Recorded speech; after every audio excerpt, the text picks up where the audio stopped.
நான் ஒரு ஸ்டேட்டஸ் போட்டேன். என் ஒட்டுமொத்த ஸ்டேட்டஸுமே போயிடுச்சு. நான் சொந்தமாக சம்பாதித்த பணத்தில் புதிதாக ஒரு இருசக்கரம் வாங்கியிருக்கிறேன் அப்படின்னு ஒரு ஸ்டேட்டஸ் போட்டேன். 200 பேர் பார்த்தான். மறுநாள் தலை வலிக்கிற மாதிரியும் இருக்கு, வலிக்காத மாதிரியும் இருக்கு, ஜுரம் வர்ற மாதிரியும் இருக்கு, வராத மாதிரியும் இருக்கு. என்ன வியாதினே கண்டுபிடிக்க முடியல. உடம்பெல்லாம் போட்டு முறுக்குது. டாக்டரை போய் பார்த்தேன், மருந்து வாங்கி சாப்பிட்டேன், சரியாகல. எங்க பாட்டி துண்ணூறுலாம் போட்டுச்சு, சரியாகல. எங்க ஊர்ல உள்ள ஒரு பூசாரிட்ட போய் வெத்தலையில மை போட்டு பார்த்தேன், அதுலயும் ஒன்னும் தெரியல. இருந்தாலும் அவர் இது மாதிரி பல கேஸ பார்த்திருப்பாரு. ஸ்டேட்டஸ் போட்டதுக்கு அப்புறம் தான் இப்படி ஆயிருக்கு. 3 minutes அகோல ஒரு சொந்தக்காரன் ஒருத்தர் பார்த்திருக்காரு. அவர் தான் ஏதோ ஒரு வேலை பார்த்திருக்காரு.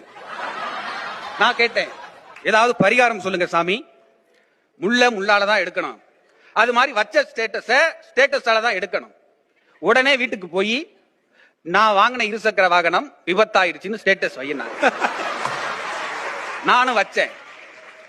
ஒரு சொந்தக்காரு பார்த்தாரு, தலைவலி போயிருச்சு. 2வது சொந்தக்காரு பார்த்தாரு, ஜுரம் போயிருச்சு. 3வது சொந்தக்காரு பார்த்தாரு, உடம்புல உள்ள எல்லா வியாதியும் போயிருச்சு.